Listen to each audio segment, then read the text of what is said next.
Welcome to Remember 64, where this week we go bananas.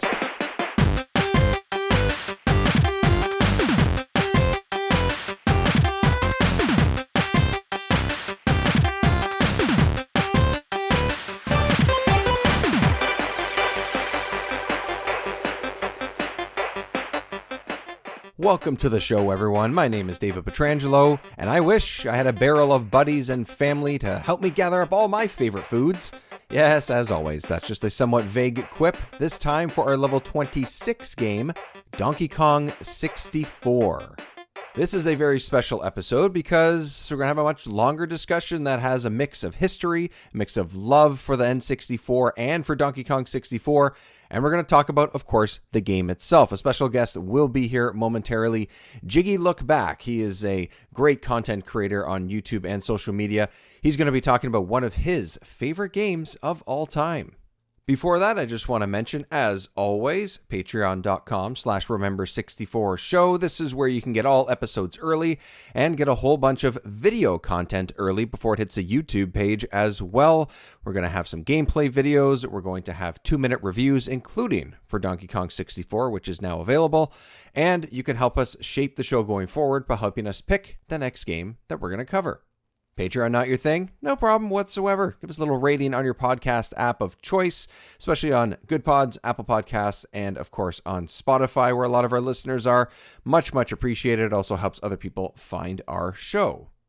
And of course, as you know, Remember 64 is a proud member of the Tokyo Beat Podcast Network. Alex, hi, I'm Ray. How would you explain our show, No More Whoppers? Are you a nerd having trouble transitioning from your 20s to 30s to 40s and beyond? Age with us, not at us. I'm already gray. Are you tired of the man keeping you down? If you see something, say something. Do you enjoy the family computer? Capsule computing. We got them all. No more Whoppers. We outlived the queen. She said it couldn't be done. No, I'm fading. Come back! I can't do this alone! Do you enjoy number munchers? And is numbers what you call Then listen to No More Whoppers. Only on the Tokyo Beat Network. So before we get to the game itself, it is Nintendo Power time. Issue 126, November of 1999, the very same month and year that Donkey Kong 64 was released in North America. Several pages here, starting on page 16 of issue 126.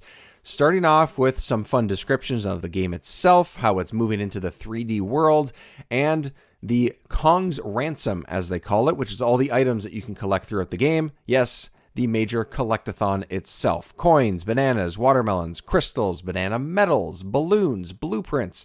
All of this stuff is here for you to take a peek at as the game is about to be released. And then, of course, we have the 5 playable characters and 3 that you're going to run into with the lab, the shop, and the store from Cranky, Funky, and Candy. Donkey Kong, Diddy, Tiny, Lanky, and Chunky are all featured here, as well as the details of all their moves and all the different things you can do with them, including their weapons. So it's a lot of fun, a lot of detail there that people could get a hand on before they even played the game itself. And then they get into some item upgrades and a pretty good breakdown. It's not giving away all the secrets, but it is some tips and tricks for Jungle Japes, the opening world of Donkey Kong 64. So, lots of fun info here in this. Also featured in issue 126, a look at Harvest Moon, NBA Courtside 2 with Kobe Bryant, and Earthworm Jim 3D, just to name a few.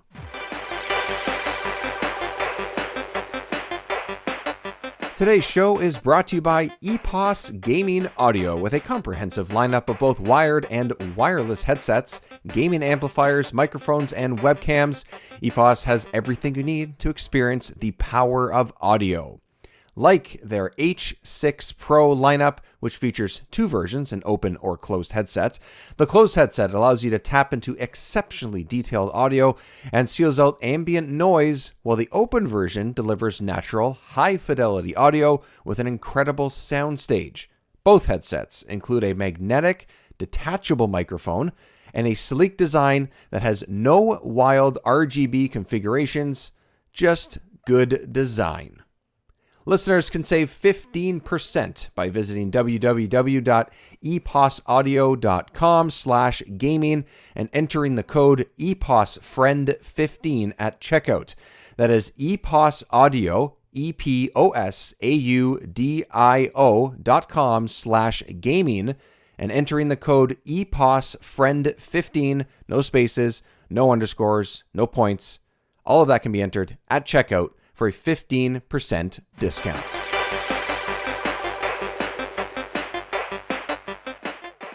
All right, as with all episodes here on Remember 64, we have a special guest. This time, I'm very, very excited. You know him from his N64 rare games and overall retro game analysis on YouTube. Jiggy Look Back, welcome to Remember 64. Thanks for being here, man. It is awesome to be here. I love any opportunity to talk about Nintendo 64. It's such a strange console for a lot of people, myself included, as far as people's history with it, what they think of it now, what they thought of it then, how their feelings and thoughts have evolved. You've done a lot of really awesome, like, deep dives, not just on 64 stuff, but on a lot of games, and all of them honestly are from Rare, just like Donkey Kong 64 is. Let's actually, right off the top, let everybody know where they can find your stuff and what you're doing, because you do a lot of really cool, fun, interesting, and different stuff on your YouTube channel. Yeah, so my YouTube channel is the main thing. Jiggy Look Back. It's spelled exactly how it sounds. JIGGY Look Back. All one word. I don't know why I decided to make it all one word, but I did. So I think I was kind of going for like Jiggy Wiggy, like I was imagining that as one word, but whatever. Banjo-Kazooie fans, I think it would you'll be. get it. Yeah, exactly. Banjo-Kazooie fans. Exactly. That's exactly what it is. Yeah. So, yeah, my YouTube's the main thing. You know, I do have a TikTok. I have streamed on Twitch, but I haven't done it as much. I've actually kind of dove into streaming on YouTube, which has been fun. We've had community smash nights and stuff like that. But yeah, the main thing, which I'm super excited to talk about, and I'm always happy to talk about, because I am a firm defender, I guess you'd say, of Donkey Kong 64. And I mean, I would say the N64 in general, but Donkey Kong 64 specifically. And funny enough, even though my channel is like, if you see it, you'll be like, oh, that guy likes Banjo-Kazooie. Like, yeah, for sure. Like, that's my favorite of all time. But Donkey Kong 64 was the first game that I ever owned that was mine, you know? Ooh, okay. Donkey Kong 64 and Nintendo 64. Those were the first things I got. And I remember getting it, you know, Christmas morning.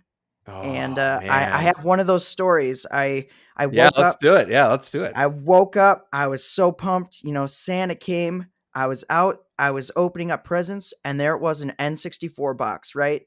And so my experience before that with video games, I had never played video games. I went over to a friend's house, and he had, actually his older sister had a Sega Genesis.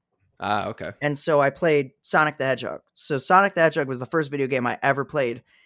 And what a glorious first experience with a game, you know? I was just going to say, hell of a starting point. Yeah. So that was my starting point, was the first Sonic the Hedgehog. And I remember just begging. I'm like, I need something. Like, I want a video game system. I want video games. So Christmas morning, I get that N64 box, and I open it up, and it is empty. And I am devastated, tears flowing down my face. I'm freaking out. Well, my dad had already like unboxed it and hooked it up so it would be ready for me to play right away. Oh, man. Because he knew I'd want to play it. And so I pretty much just dropped everything after that. I must have opened games or something. I don't know. But then I remember I spent the entire, like, what was I, 5? Okay, so I'm coming up on 29 here. So I spent the remaining like 24 years playing Nintendo 64. So they probably didn't think that gift would last me as long as it has, but there was, okay, to be fair, there was a brief period where I actually did sell my N64 collection and immediately regretted it and started acquiring it again. Oh, yeah. Oh, my God. How many times you've had that discussion? It's like, why did I do it? Why did I think about it all the time, whether it's this console or another one. I still have a decent amount of like Super Nintendo games, but I definitely have either misplaced or given away other ones that I wish I still had. And I'm just like, oh man, it's it's tough to get them back. It's a Yeah. whole thing nowadays. It's It crazy. it's Absolutely the crazy. worst. Yeah. And honestly, like, so I just needed money at the time. And I was like, Yeah. why did I sell my Nintendo 64 collection? Why didn't I sell my GameCube collection? Because I mean, I still have my GameCube collection. I didn't sell anything else after that, but for some reason I decided my bread and butter, my original, my Nintendo 64, and I didn't get like now like one for what I sold it for, like one of the games is worth that much, you know? Yeah. And Yeah. I'm like, That's the killer, dang right? it. Damn. But I am happy to report I've acquired most of my collection back. So Amazing. That's good. yeah. That's pretty And good. and Yeah. got games that I never had, you know, like I never had Pokemon Stadium. I Nice. played it, but I never owned it, and now I have 1 and 2. Do I Nice. play them? No, I mean not really. But But you have but I them. have You have them. them. The key with Stadium is you have to like transfer over your Game Boy Mhm. collection essentially. I think that's a fantastic idea. I can't wait to get to those games, but I think that like that's a big part of it. I remember that was part of what I was doing with friends is that I would bring over my Pokemon Blue, which I still have, and my friend who had I think the first Stadium. I don't think I ever really played too much of the second. And it was like, oh, this is another awesome way for us to battle each other. Like it was that's Yeah, part of that there's that something about allure. that home console Yeah. novelty, especially with Pokemon, that you're like, "Oh, this," like, just looking at it, you're like, "Whoa, they're huge. I can actually see that, like, wow, they're not just little, you know, cartoony pixels, like, they're Yeah. giant monsters now, Yeah, like, they're this is coming to life. amazing." You know? Yeah. And, yeah, that was a thing. I remember not understanding how the transfer pack worked. Um Right. I was like, why can't I just so I had a friend growing up and she had a Super Nintendo and I would go over and she had a Super Game Boy player and Yes. I thought that the transfer pack on the N64 was like the N64 version Oh, of the that you Super know Game what? That Boy. makes sense. That makes Yeah. sense. That's yeah, And okay. Okay. so it didn't do that. But evidently it does in Pokemon Stadium. Like if you have red or blue or Yeah. yellow, you know, you can connect and play it via that game. But it's like the only games you can play on the Yeah. screen. Yeah. It's But I was kind still of like, ah, if only I would have known that. yeah. But Yeah. Still. I try to shove. And what's really funny is when I like, so the transfer pack is the only thing left of my original N64 collection that I like saved, minus a Oh, few manuals and stuff, which I do have. sure. But uh, that when I found it, it had Quest for Camelot in it, which is like this weird. I don't know if it's excuse me. I don't know if it's Disney or whatever, but it's like a Legend of Zelda clone on Game Boy, and I had Oh, yeah. shoved it into the transfer pack because I was trying to figure out how to. Like the last time I used it, because I was trying to figure out how to play Game Boy games on the screen, and I'm like, "Oh, that's a little piece of my history there." There you go. But Yeah, I remember this game. I do think it's oh, you know what it is? I just looked up. It's a Warner Brothers animation that's what it is. title. That's It crazy. Looks it looks a very lot much like like a Disney game or a Disney yeah, game and movie. it 100%. looks a lot like Beauty and the Beast. Yeah, Like, yeah, but it has that animation style, which is cool, which is a cool look. yeah, it was Not cool. It not was a cool great game too. ratings. Not great ratings, but Oh, hey, really? whatever. Who cares? Yeah, Donkey whatever. Kong 64 isn't exactly a 99 across the board either. So The crazy thing though about that though, I feel like when it first came out, it was, you so know? let's talk a little bit about the game too, because let's jump into Donkey Kong 64 because there's lots to talk about because this game I messaged you, I think it was a few days ago, last week, something like that, where I was like, man, this game is way bigger than I thought it was. And Oh I think at yeah. the, yeah, right. And I think at the time, because it's late 90s, because we're in this era of games, that's impressive. I mean, it still is impressive when you look back, when you think back and go like, wow, they did a lot to with the expansion pack and the console and the cartridge to be able to make this a reality. But I think it would have gotten a few extra points because of how much is jammed into this game. Because I think stuff like that kind of happens now where it's like, wow, look at all this content. Look at all this stuff that you can do like that. That's a positive. So I could see that being one of the positives at that time as well. And I don't know. I like that about it. So one of the reasons why I wanted to make sure that I chatted to you about this game is because like we were mentioning with your YouTube channel, you have a lot of different sort of analysis about different games. And you did one not too long ago, as of this recording anyway, that you basically went through the entire game and analyzed all the different stages and the characters and the weapons and some of the secrets and sort of the idea of the game itself. Obviously, you have a lot of love for this game. You said right off the top, you're a defender, you're a lover of this game. What stands Yeah. out to you? Let's start there. Okay. Well, first off, I just want to say Donkey Kong 64 is the reason I started my YouTube channel. I don't think I finished my thought earlier. I just kind of went on a tangent about Christmas or something. Stories are good, man. Stories are why we're here. But yeah, exactly. But I see this game get kind of crucified online, and I was like, like, screw people. I like this game. It's good. And I'm going to tell you why it's good. And then my mindset was like, well, how am I going to tell them it's good? I was like, I know what. I will look at every single element of this game from start to finish, and I will tell them why it's good, and I will review every single level piece by piece, And you did, And man. You and did. I did.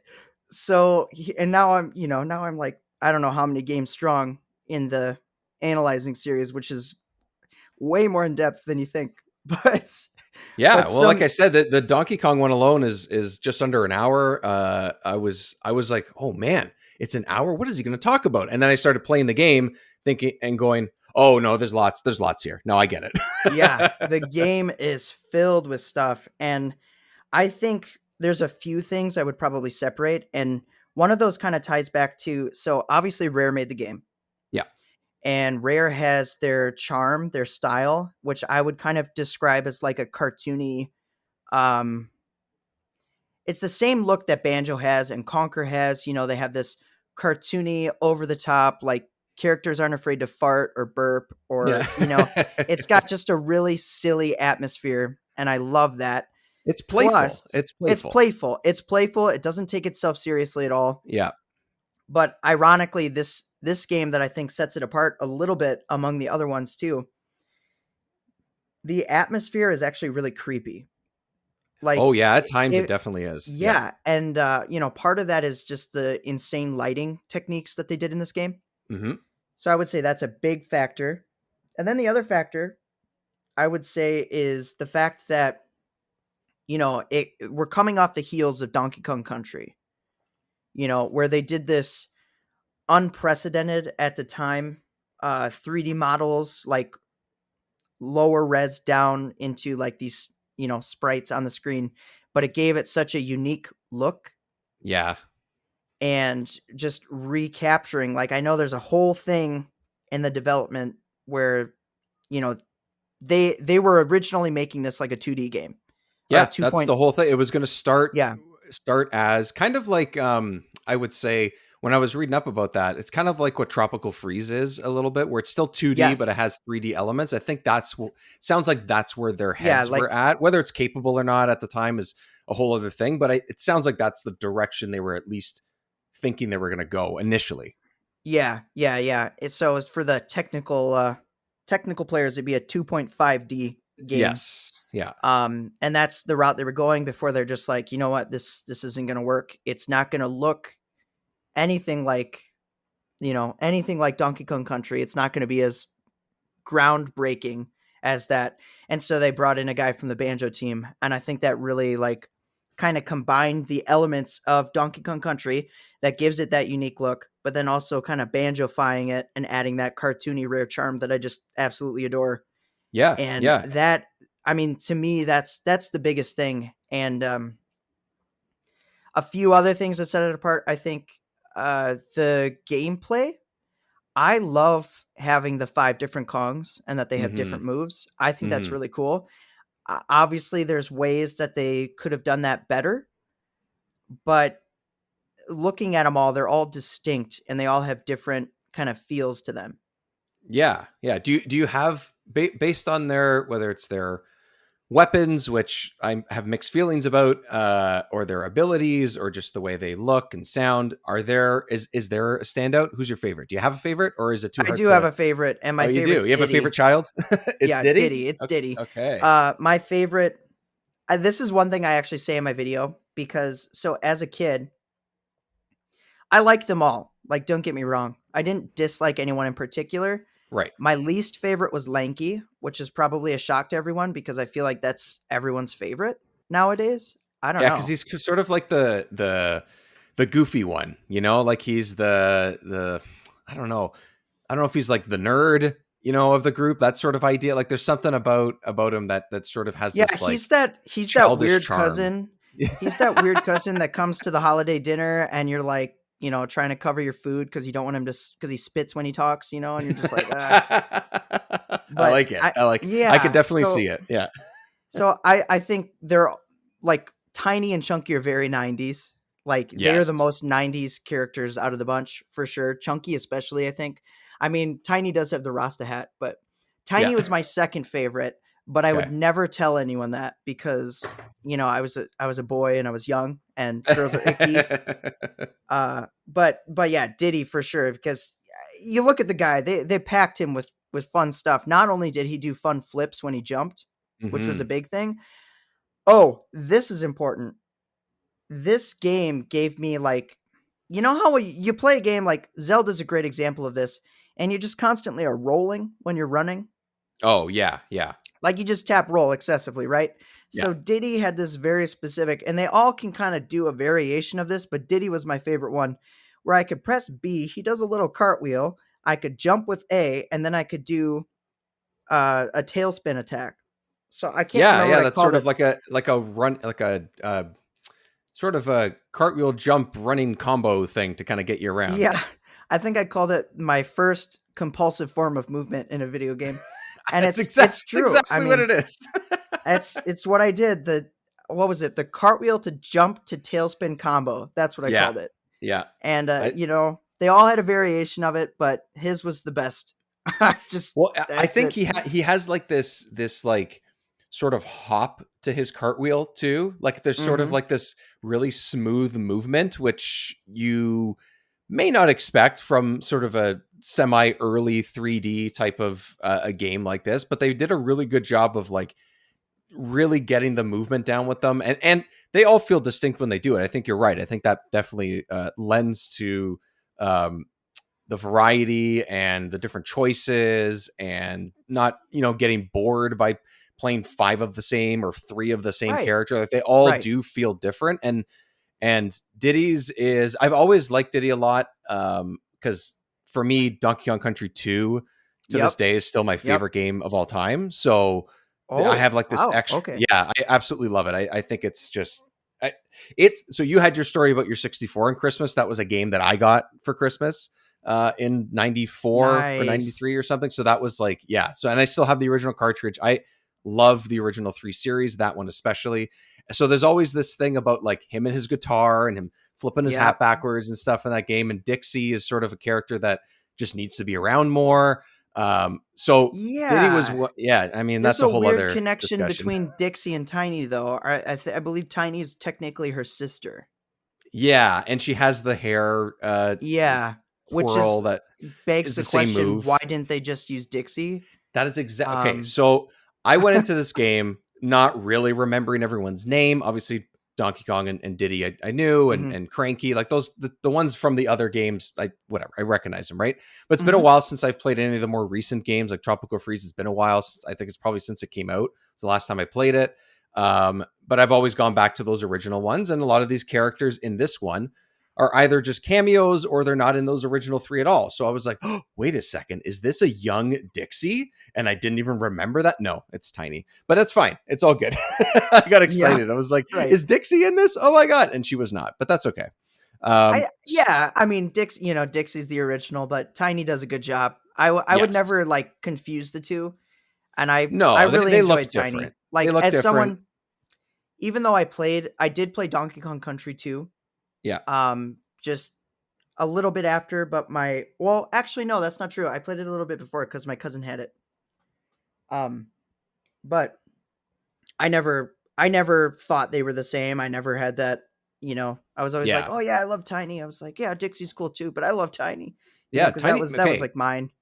I think I don't know if it's because I think I spent a little bit more time playing this like now, in the first, I would say, half of the game, because I was still trying to figure out, exactly how the game worked, or remember how it worked, and how, the controls were, the the pads to transport you from place to place, all the Yeah. little aspects of it, and how everyone's abilities worked. And you have to backtrack a lot and everything. So I actually, before I really got moving on this game and really made it further into later worlds and stages and stuff, I spent a lot of time playing as Tiny, because she uses her abilities and you need her a lot in that first half of the game, I would say. And she ended up being my favorite one when I was playing this. I Yep. just, I like her sort of, her style, her personality. I like the, being able to the double jump is, you can float in the air just like Dixie does. I always find that helpful, sort of Hmm. corrects my shitty jumping. So that was always nice. Yeah, she's definitely the most versatile, I Yeah, would I say. think, so. Yeah. And, she ended up being top of my list. And I was thinking it was going to be Diddy, and it depends on your feelings of it, because he's your but man, his jetpack, I can't remember the name of it off the top of my head. I had such a hard time controlling it sometimes. I was like, I want to love this, but I just don't. Okay. Yeah, okay. I like the idea. I think the idea is great. It's the control that just did not always gel with me. Every once in a while I was like, ooh, I had a good run. Yeah, I had a good, from A to B sort of thing. Or you go through some of the rings and some of the challenges, like, oh, this is great. Most of the time though, I was struggling. Fair enough. I think that's really interesting because when I went back to play this game again, I was wondering what would kind of not feel good to me. Yeah. Yeah. And I played through it, and honestly, I didn't have an issue. I thought the jetpack was going to be an issue, but it really wasn't. But keep in mind, I did not go back and play this 100%. I already did that once in my life. I didn't really need to do it again. I didn't feel compelled to do Sure. it on this playthrough. Sure. So maybe I kind of skipped over some of the challenges that required it more. But personally, I found it, the cool thing about it is you can explore, Yeah. right? So Yeah. Yeah. you can fly up to places that normally you couldn't. Whether they capitalized on that or not, only sometimes maybe. Yeah. But it Yeah. still was a cool idea. It is. It is a very cool. I mean, they have, and that's the thing about this game. Whether it is the first world that you end up going back multiple times to, or like the third or the fourth one, there's a lot of good ideas. And early games, regardless if it's a 64 game or if it's Super Nintendo, or early GameCube, even original PlayStations, early PlayStation, it doesn't matter. Like, there's always a lot of good ideas in games. Like, I played Glover recently for the show, and Oh, so many. classic. Yeah.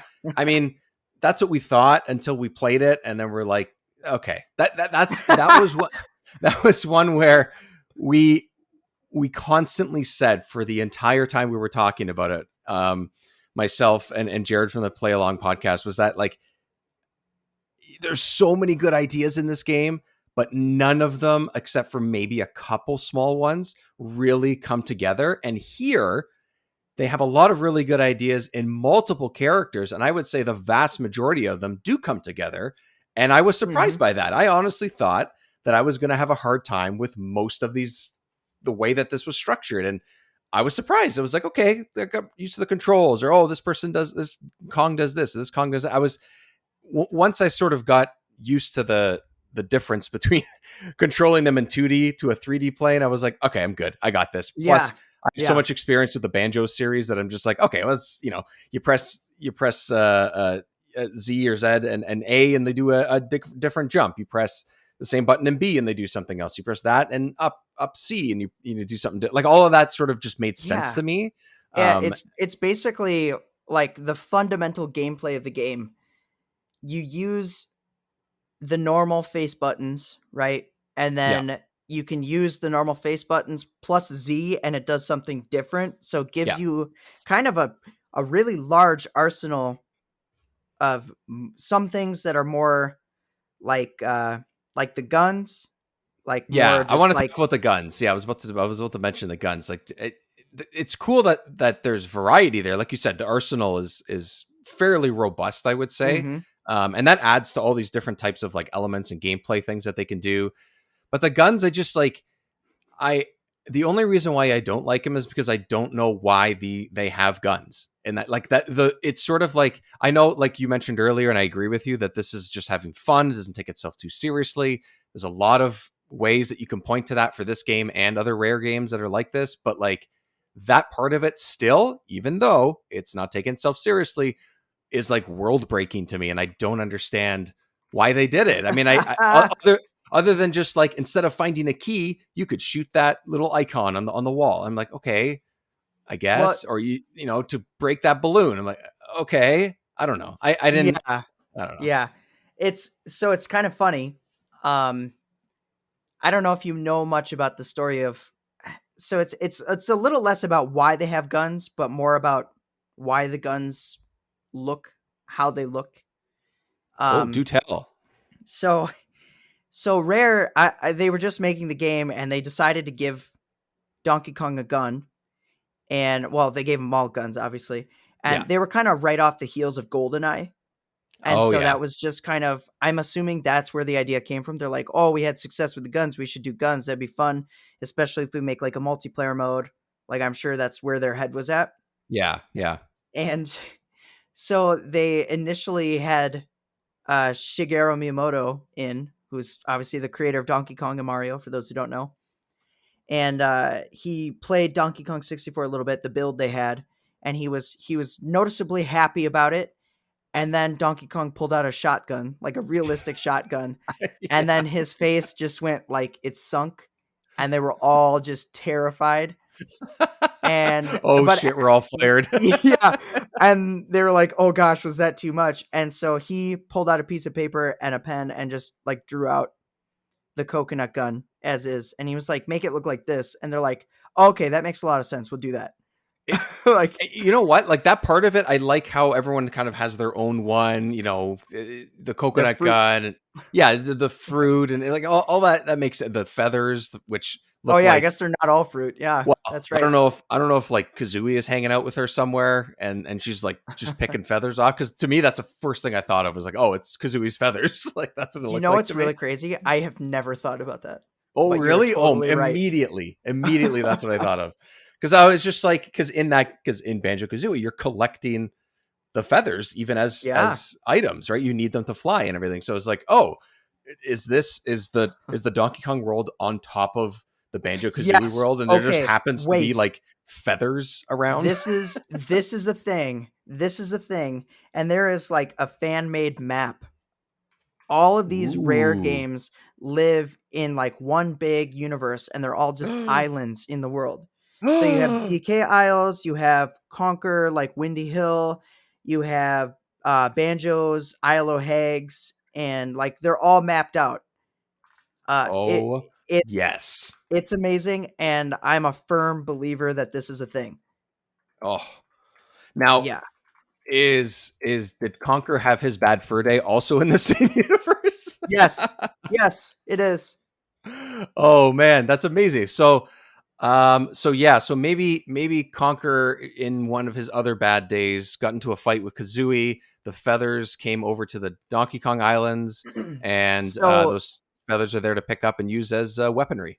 I briefly mentioned, so I just said how they're all connected, and now I just realized, like, I'm like, wow, I didn't talk about the connecting factor, which is Diddy Kong Racing.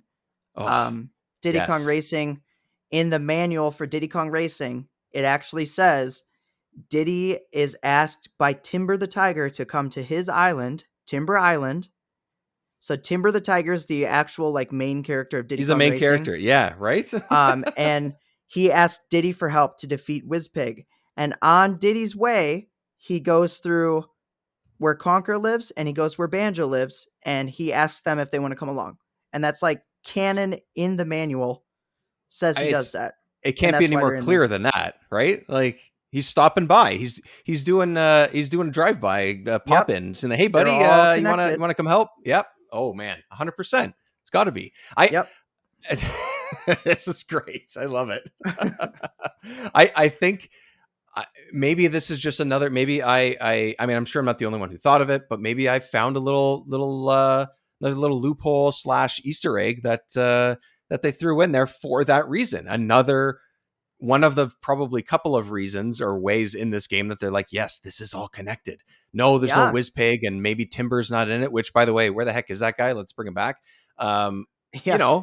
Like that's it right there. It's all connected, man. It's all connected. It is very interesting, like, not to digress too much from Donkey Kong, but if you look in Banjo-Kazooie and Banjo-Tooie, Tip Top the Turtle's in those games. He's in Yes, both that's right. games. Yep. That's why And I played him a lot when I had Diddy Kong Yeah. Racing when I was younger, was because I knew he was in those games. I was like, this is great. I love it. yeah, it's pretty cool how they're all connected. Yeah, that's amazing. Okay, so there's some justification for the weapons and all that. Now Yeah, it's less justification, more just like, yeah, they're there.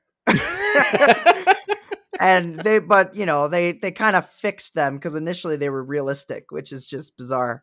yeah, that does not gel well. I would imagine that wouldn't go over well, and I don't think that would go over well playing it either. I mean, whether you're a kid or whether we're playing it now and when we're older, I just like, it would just feel weird to have, like, the two pistols, Diddy pulling out two pistols from his back pocket. Like, I don't think so. I think Diddy was originally intended to have a shotgun too.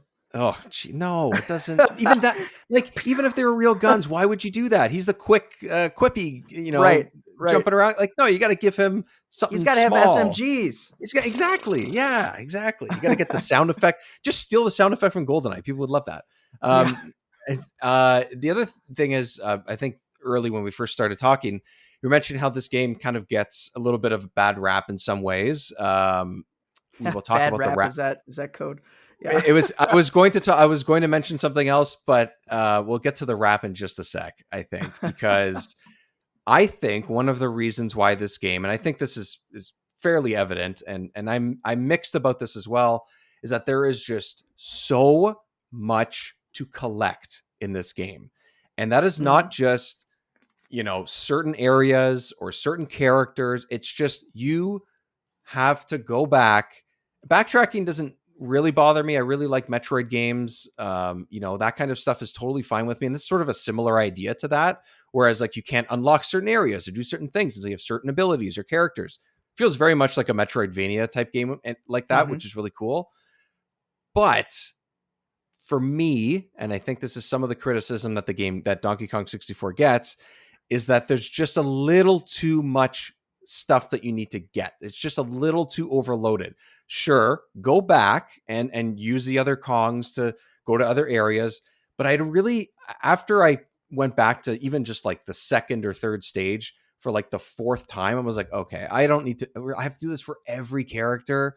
Like, I kind of wish that the first stage was just Diddy and Donkey Kong. The second, maybe some Tiny.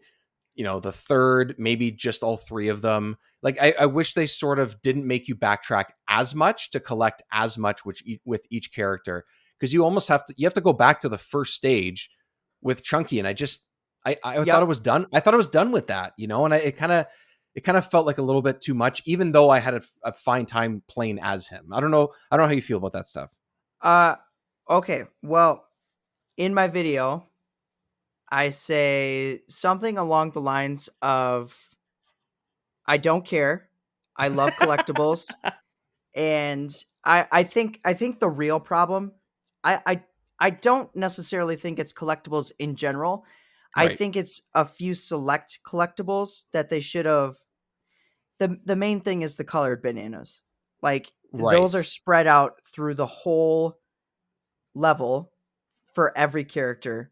Yeah. And it's just very inconvenient when you have to go to the same, if it was a specific area that Tiny went into, then you'd be like, okay, then I collect Tiny bananas. Yes. But it's like, exactly. no, there's a specific area for Tiny to go to. And once you go in, all of a sudden you see lanky bananas and you're like, why is this here? And then you have to go back unnecessarily for no reason just to get those bananas if you want to 100%, which you don't have to 100%. Okay. For those of you out there that think, oh, there's too many collectibles, you don't have to collect them all.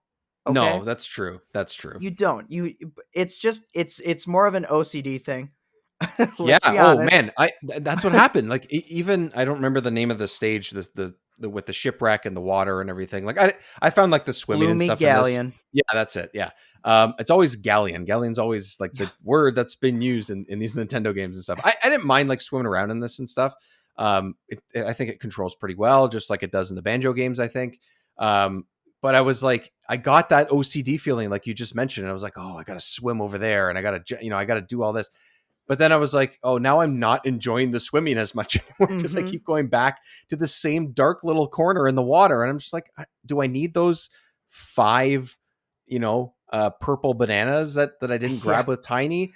I mean, like you said, no, but I don't know that while I'm playing it because I know that I need those bananas to get to the boss levels. And I like the boss levels. I liked them so much. I thought they were great. So I was determined to get those bananas. Yeah, for sure. I think that there is a certain requirement of how many bananas you have to collect because you have to get banana medals. I don't know what that requirement is off the top of my head.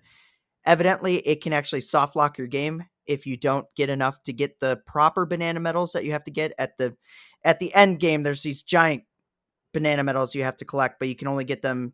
I don't know. Is something weird like that, and it can cause a problem. Which is absolutely terrifying. I think it's every. I want to say it's every 50, but I don't know exactly. I should have written that down. But yeah, something like that. Yeah, something. So whatever. But I think Gloomy Galleon is a special case. In my analysis, I found Gloomy Galleon to be the worst level in the entire game. And for those who watch my content, and if you start watching my content, you'll realize I do not like swimming levels. And it's always been that way. I think, especially in platformers, it's kind of atrocious that it's okay to have swimming in the level, but I think levels specifically designed around swimming, you need to be fast. You need to be able to move. And I will say that Donkey Kong 64, you do move pretty quick, and they don't limit you with things like breathing. Which is that's the right. most atrocious thing ever. Yeah. Well, you can't with how big that world is, honestly. Like you just right. you have to spend so much time underwater that honestly it would really downgrade the game, I think, if you had to worry about breath, especially in that area. Yeah. Yeah, it's it's bad. I think the only swimming level I've remotely enjoyed is probably Banjo-Tooie Atlantis, which you also do not have to worry about breathing. But I'd still rather just be on the ground. Yeah, and because like you mentioned earlier, these Kongs, these characters, they all move pretty well. And if you're using some of the ones that you enjoyed the traversal with more, why would you want to take that away? So I could see that. I didn't love it, but I think I keep going back to thinking about that one because I do like the world building in it. I think it's kind of cool that you go to a lot of different types of underwater areas, and I really liked, you mentioned Diddy Kong Racing, but I liked fighting the boss in that one because it's the giant puffer fish, and it felt like you were doing a Diddy Kong Racing level. I think that's what they were. I think that's what they were going for because you're on like a hoverboard. It's not easy, but and sort of like top down view instead of behind your character like it is in a racing game. But I was like, I think this is what they're doing here. I think this is a little Diddy Kong Racing action, and I love it because I love that game. It's like one of my favorite racing games of all time. So. I to this day will say that it is better than Mario Kart 64. But yeah, for sure. Oh yeah, yes, thank you. No, yes. it is. I'm 100%. Yeah, no, it's not even a comparison. I think Mario Kart 64 is fine. I think Diddy Kong Racing is the definitive kart racer on the 64. Yes, thank you. I do also. I'm not crazy. I knew I'm not crazy. I knew it. No, you're not. You're not. I do also really like Mickey Speedway USA, which is another rare game. I had that or some version of that. I don't know if it was the exact same title for Game Boy Color. And it was a really good Game Boy Color game as well. But I haven't played the 64 one, so I'm excited to give that a shot. Yeah. The 64 one, it's it's a kart racer. It's pretty standard. I would still say it's better than Mario Kart, actually. I like it still. I don't know. It's more fleshed out. It came out at the end of the N64's life, so the graphics are like better too. Nice. That helps. Yeah. One thing I also wanted to say, just touching I think I can't confirm this, but they look very similar, and I think the boss in Gloomy Galleon may be the same as an enemy in Banjo-Tooie. So there Ooh. might be further connection because they definitely both have, like, it's a pufferfish, and there are pufferfish enemies in Atlantis that look very, very similar, if not Ah, exactly the okay. same. I can't confirm that, but just my little theory there. Yeah, I'm looking at them. There's two different colors. There's one that's more purple and one that's more like orange yellowish, which is very similar to the one that is in this game. So yeah, I could see that. The mod. Oh, here we go. Here's a little bit. This is just from a random like wiki. So take that for what it is.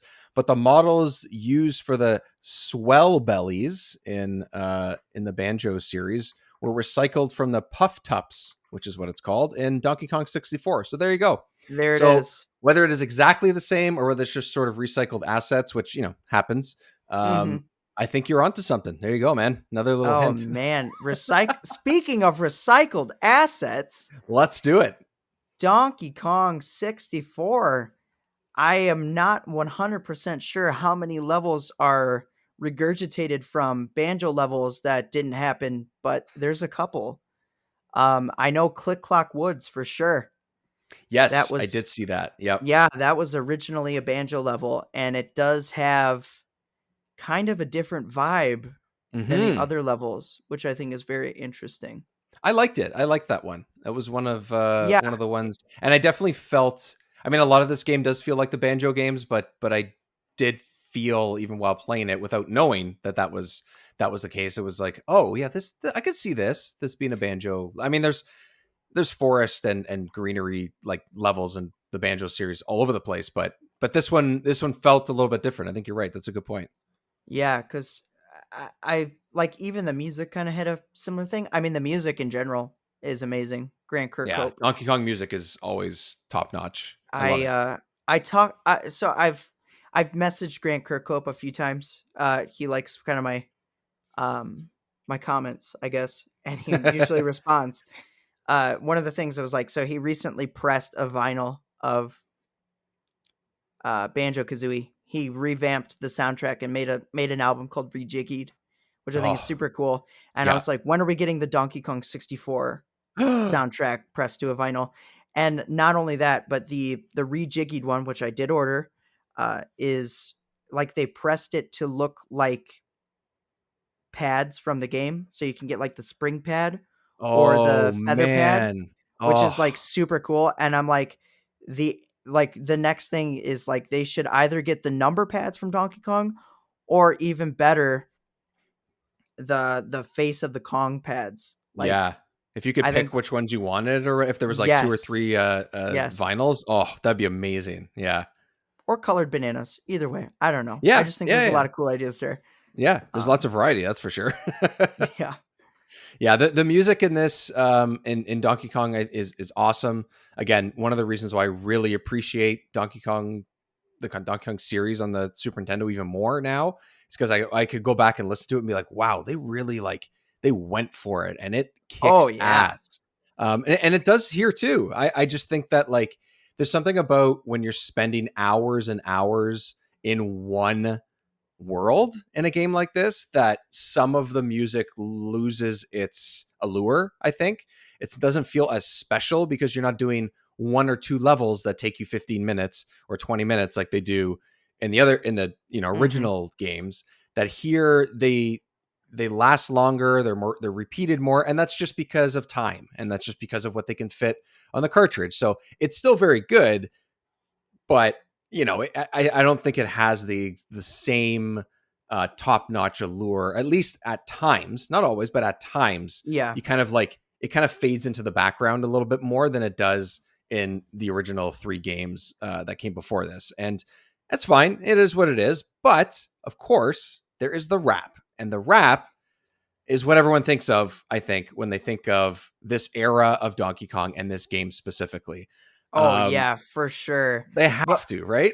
before we transition to the rap, I just want to like point out the fact that in these levels, and this is something Rare just does across the board Hmm. with their music, I just absolutely adore it. It's such a cool effect. Not a lot of games do this. I don't know. Maybe it's more popular now, but at the time they definitely didn't do it. But like things like you'll be running on land and then you go underwater and the music transitions to Yes. different instrumentation to give you a feel Yes. of being underwater or in the air, or you know what I mean? Things And echo differently, or there's like a different yes. sort of, yeah, it just feels different even though it's sound. You know what I mean? Yes, it's very interesting, and I think that's just a rare thing, Yeah. you know, Yeah, and they absolutely. do it I very agree. well. Yeah. It's Yeah. awesome. And But it's yeah, one of those so things where, like, unless you think about it, you don't notice it, but you do notice it when you're playing. Like, it's like a subconscious thing, right? It's there and mhm. you know you enjoy it, but you're not sitting there jumping underwater and going, "Oh, wow, that was amazing music transition." But then you realize that you're still subconsciously are aware of it, and they do it in a really great way. So it's a good point. That's good. I didn't want to miss that because that's definitely something I felt when I was playing the game for sure. Yeah, it's Are one of those those little things that transitions? it's a nice little touch, and Yeah, not everybody would probably notice it, but it does make an impact. Like if you didn't have it, you'd be like, "Oh, okay." yeah. It's part of that atmosphere that you were discussing a while ago too about with the game. It's just like some areas are more creepy than others. It's not just because the lights are darker or because the enemies look different. It's because of the sound design and the music for sure. Yep. They build everything up to give the atmosphere the best possible chance it can have, Yeah, exactly. to That goes a long capture the way. feel. It's Yeah. really cool. But nothing captures feels like the DK rap. He's bigger, faster, and stronger too. He's the first member of the DK crew. DK, Donkey Kong. DK, Donkey Kong. He's a hard-scotch star, so listen up, dude. She can shrink in size to suit her mood. She's quick and nimble when she needs to be. She can go through the air and climb up trees. He can handstand when he needs to and stretch his arms out just for you. Inflate himself just like a balloon. This crazy Kong just digs his tune.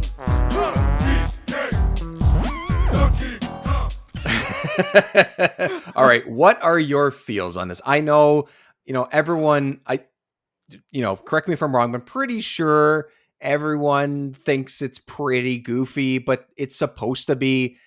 But come on, it's not good, right? It's Right? hilarious. It's hilarious. I love it. I don't care what anyone thinks. I will always love this. I remember, so I have a very specific memory of the DK rap, and this is like definitive childhood moment, right? Amazing. And I actually did tweet this to Grant Kirkhope, and he responded. And he was like, "Wow, that's unbelievable." And I'm like, "I know, but I just wanted you to know, I ride know the I wave, am man." unbelievable. I promise. I know I Yes, am. as this is like the DK rap is becoming a hot topic because Seth Rogen made a video about it or whatever for the Mario Bros movie. Yep. Like the DK rap is skyrocketing, and I'm like, Grant, you ride that wave because this it was in my childhood. It was like the best thing ever. I had it memorized. I still probably do have it memorized. I don't know, but I remember I went Don't to say that and not give us a rendition. Like, come on. oh Just kidding. gosh, I'm just kidding. I'm just kidding. Or DK am I? Donkey Kong.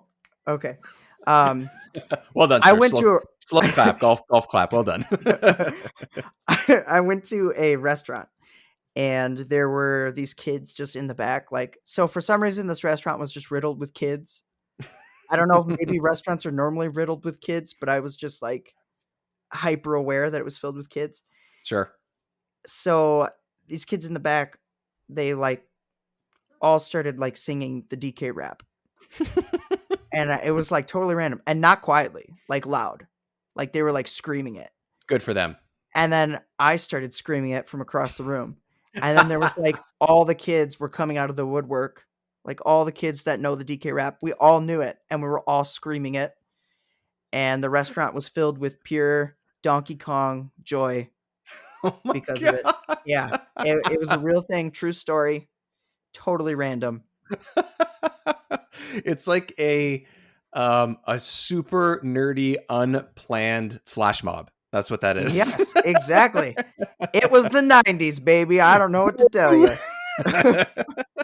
That's exactly how it should be. That's how all of this stuff should be happening. That's amazing. I know, right? It's That so rap.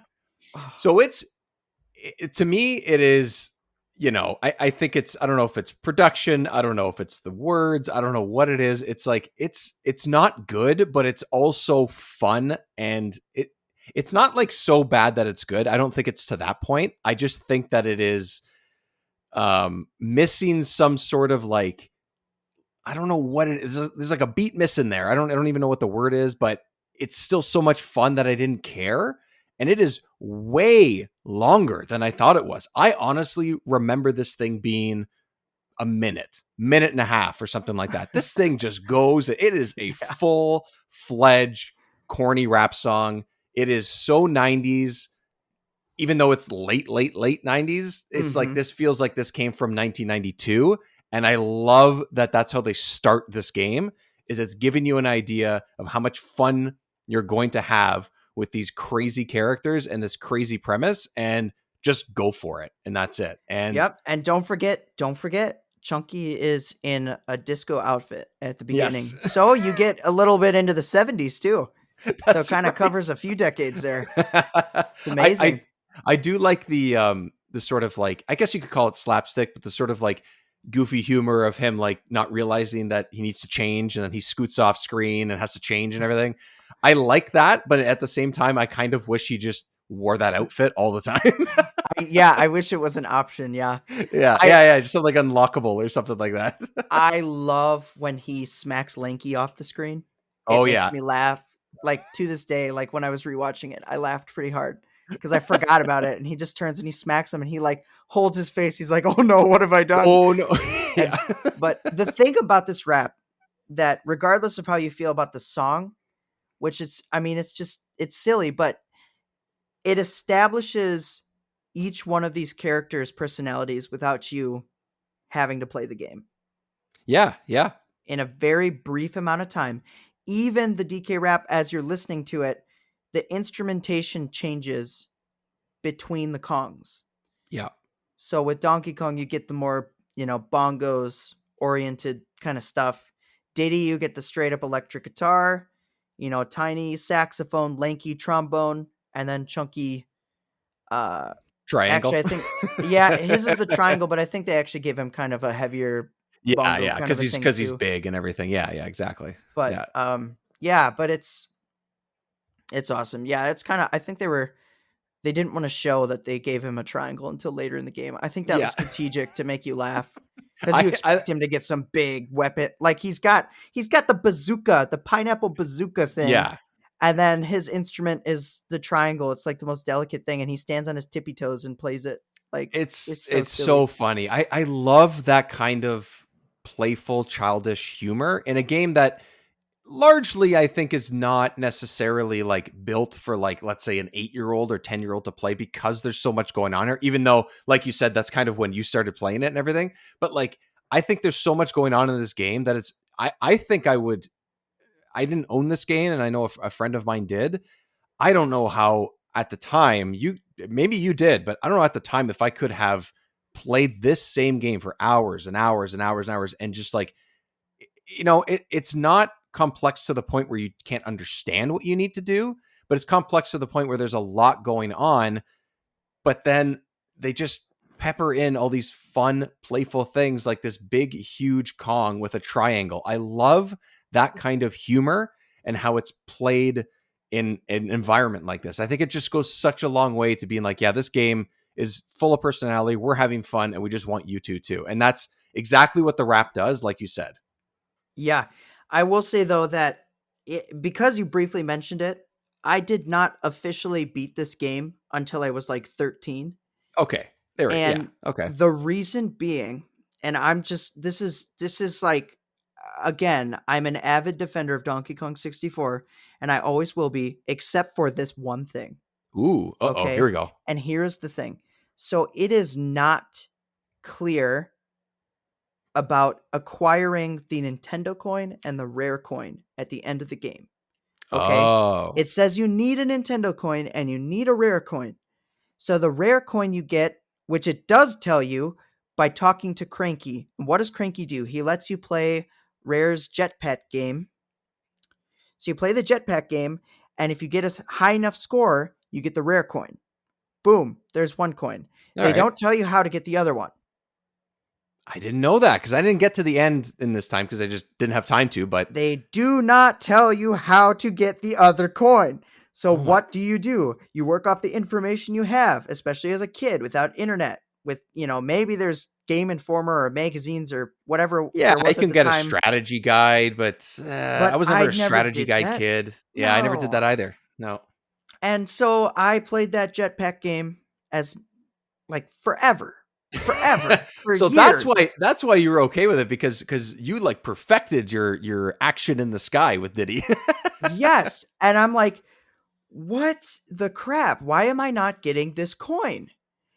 And only to find out later that to get the coin, you have to go into Frantic Factory. You Okay. have to go to the Donkey Kong arcade game as Donkey Oh. Kong. You play the game, and then I don't remember. You get a specific score. You beat a certain amount of levels, and then Right. it gives you the Nintendo coin. So you have to play Oh. 2 retro games, but they never make that clear.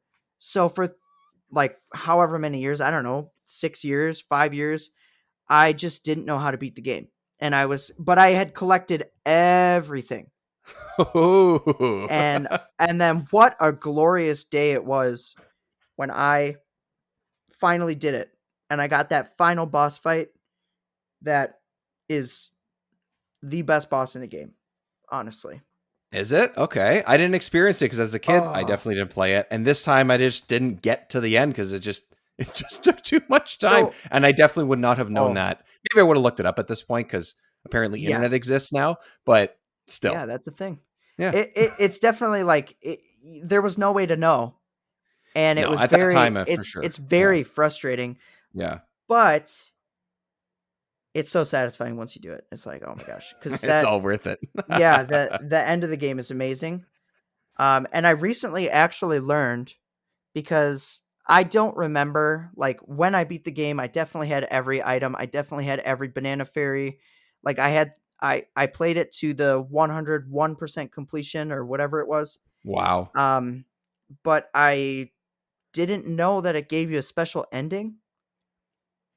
Oh. So if you collect everything in the game, which is a feat, there's Yep. like 3,000 something collectibles. Yep. If you collect everything, you get the special ending.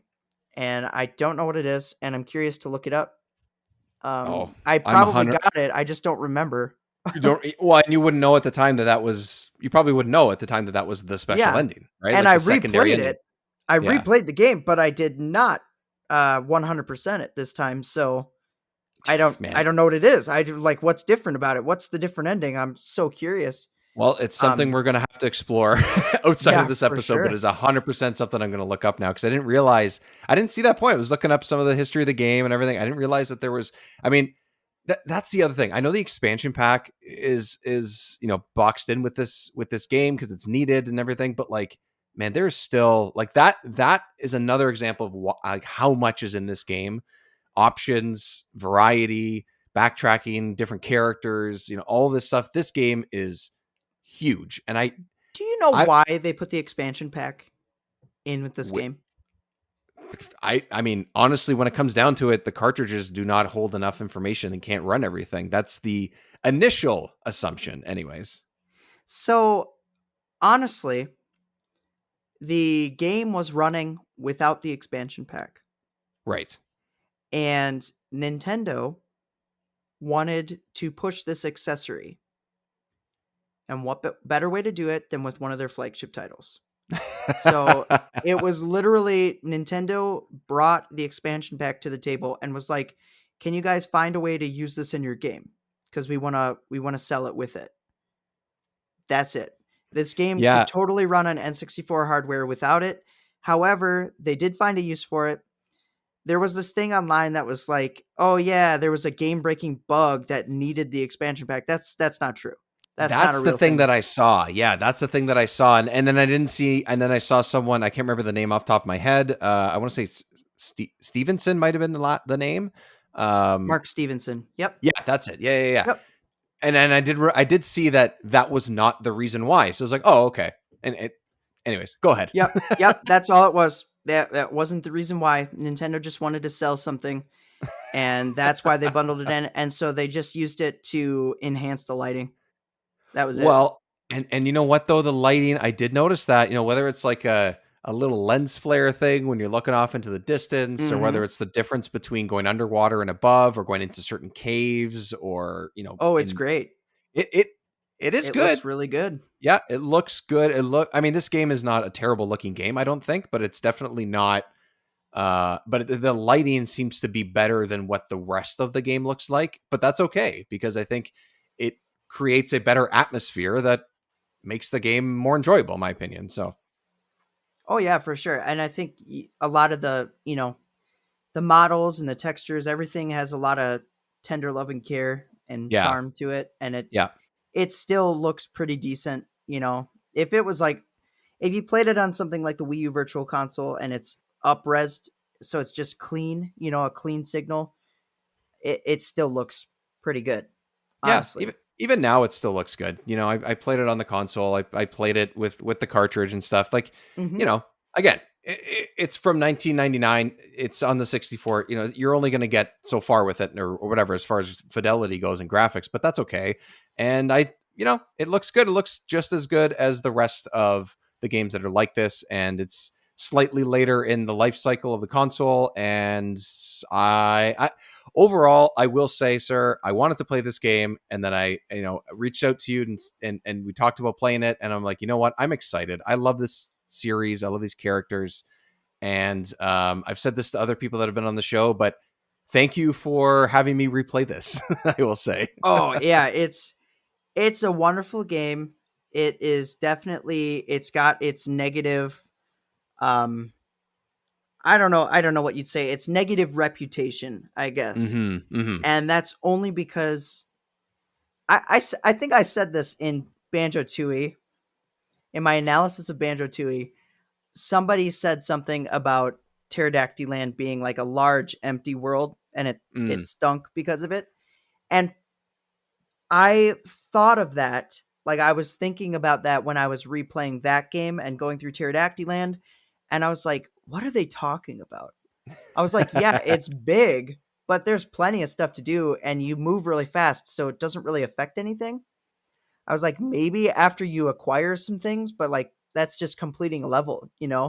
And so right. it caused me to look into this thing, and I think it was called the illusion.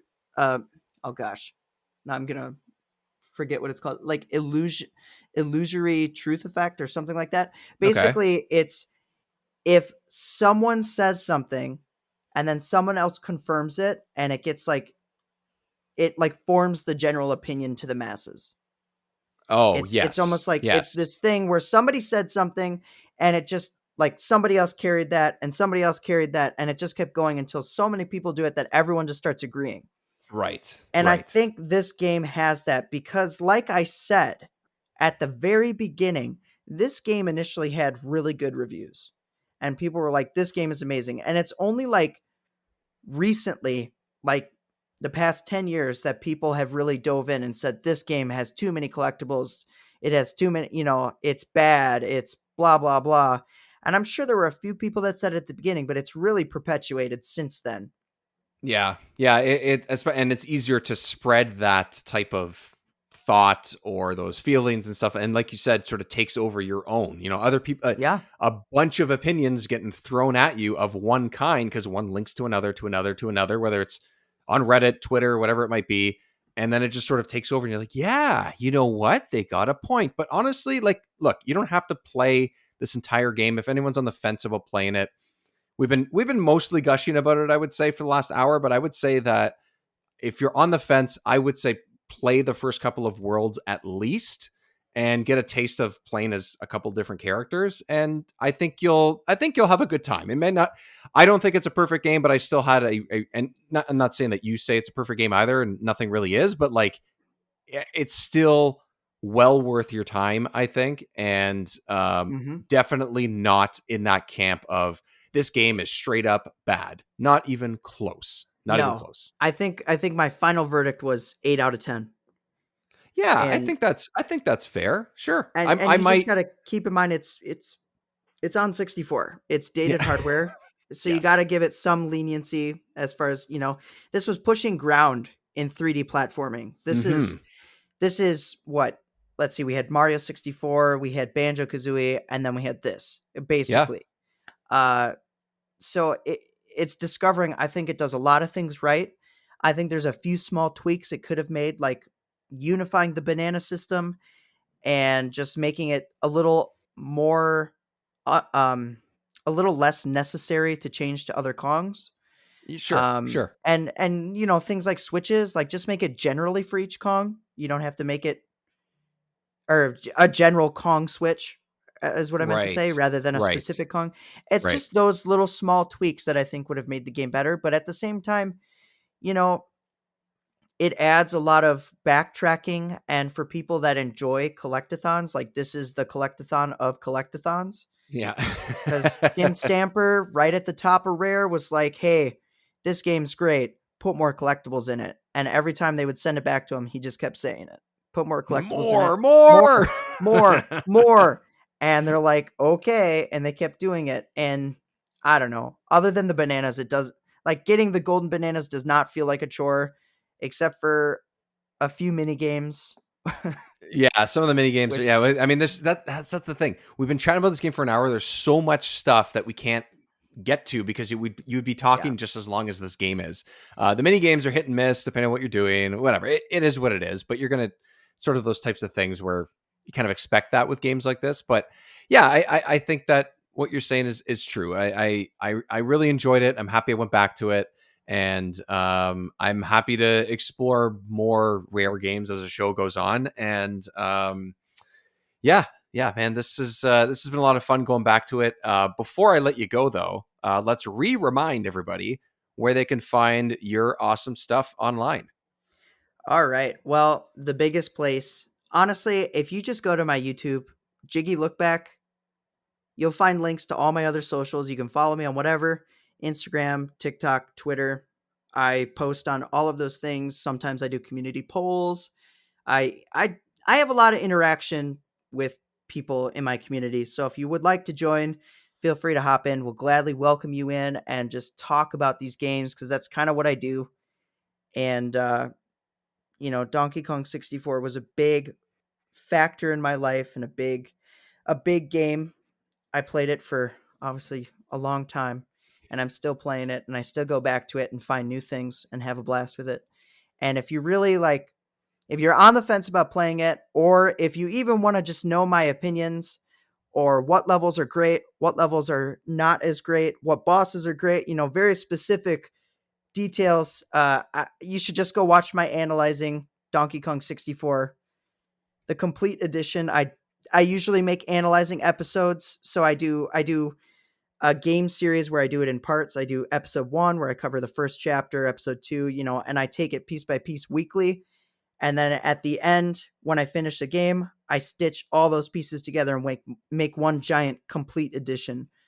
So go watch the complete edition of Donkey Kong 64, which I believe is just about an hour. Yeah. A little under, a little over, somewhere around there. So it's a lot of information, and you'll see a lot of the cool things about Donkey Kong 64. It's coming from the perspective of more, this game is good, and I'll tell you why, rather than other people who say this game is bad, and I'll tell you why.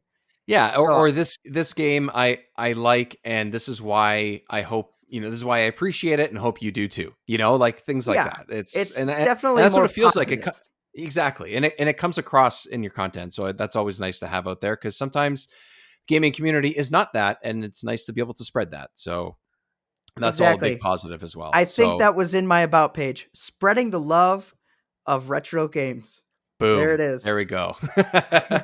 All right. Thanks for joining me, man. And hopefully we'll have you back for a collectathon or even something that isn't. But thanks for coming on the show. I love it. Thanks for having me. And thank you, everyone, for listening and joining me on this journey of Remember 64 so far. You can find the show on social media platforms, YouTube, and Patreon, all at Remember 64 Show. Nice and easy to find. Also, shoot us a little rating on your podcast app of choice, especially on Apple, Spotify, and Good Pods. A lot of help there. other people can find us, the more ratings and the better ratings that we get. Until that time, though, thank you everyone for joining me. If you are listening to this in April of 2023, just a heads up that there will be maybe one more episode this month, but things are going to be a little bit slower as I'm on vacation for a bit and spending some family time. But things are going to be coming back with a bang after this break. But you can still find all of the action on social media. I will still be active there, still be active on YouTube, just not necessarily a new episode coming up in the next few weeks. Either way, thank you very much for joining me, and we'll see everybody next time on Remember 64.